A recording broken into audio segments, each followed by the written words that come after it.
Jen, thank you so much for joining us in studio here today. For starters, can you tell us what Decolonizing Beatz is? So Decolonized Beatz is an Indigenous arts and performance series that we started through Crushing Colonialism. Each event is just slightly different, but we are actually putting together a lot of programming we're calling it Indigenous World Pride. So in 2025, Washington, D.C. will host World Pride, and we want to make sure that we have Two-Spirit, Indigiqueer, disability and language accessible programming by and for our Indigenous relatives who will be visiting D.C. And so we decided we wanted to do a kickoff event, and so we're hosting one here in Winnipeg on Friday night from 7 to 10 at Thunderbird House. Well, this is the first event held north of the Medicine Line. As you mentioned, it's going to be here in Winnipeg. Why was Winnipeg chosen, and what can people attending expect?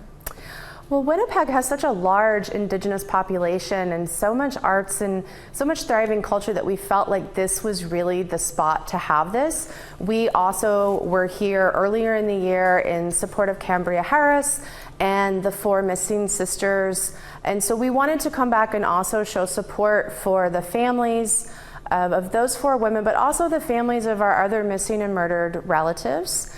So we are actually going to have a raffle on Friday night at the event, and part of the proceeds from that will be used to buy some of the Amazon wish list items for Camp Morgan and Camp Mercedes. We also have an amazing coordinator here, Lorraine Clements, who is from Winnipeg and Anishinaabe and just has been remarkable and helped us make this all happen. Certainly plenty of great things you just mentioned there. Jen, why do you think events like this are so important? You know, really anywhere that colonization has occurred, we can see a lot of the similar issues, whether it is Indigenous children in so-called Australia being locked away in adult prisons, it's our missing and murdered on either sides of the medicine lines, including south from Mexico and below, or, you know, it's our Sami relatives fighting deforestation.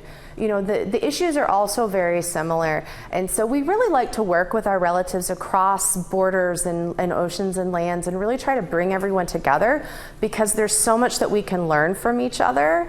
And there's so many ways that we can support each other and show solidarity and just enjoy each other's company and the beauty and the amazingness that is being Indigenous. Now, one more question for you here, Jen. I'm going to go back to your first answer, just in terms of the Washington, D.C. event in 2025. That's obviously going to be a massive event in a few years' time. Can you tell us a little bit more about that and maybe why 2025 as well? Well, so DC will host World Pride in 2025. So that's why we're holding it then. That is where we are based. Like I said, we do work across borders and lands, but we are based in Washington, D.C.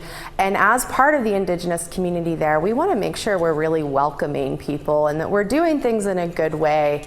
But some of what people can expect is we're going to have film screenings and Q&As with the filmmakers. We're going to have art.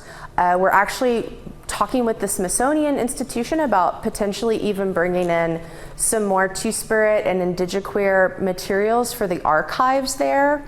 We'll have performances, dancing, music. You know, we're really going to try to do a lot of media and arts and really highlight, you know, the creativity and the talents of our Indigenous relatives from around the world, but also bring to light some of the issues that we're all struggling with that, you know, are so often not covered in non-Native press. Well, there's certainly plenty of great things to look forward to now and into the future, Jen. We'll have to leave it there, but I wanted to say thank you, Miigwech Kinanaskamatin, for taking some time today. Wado, thank you.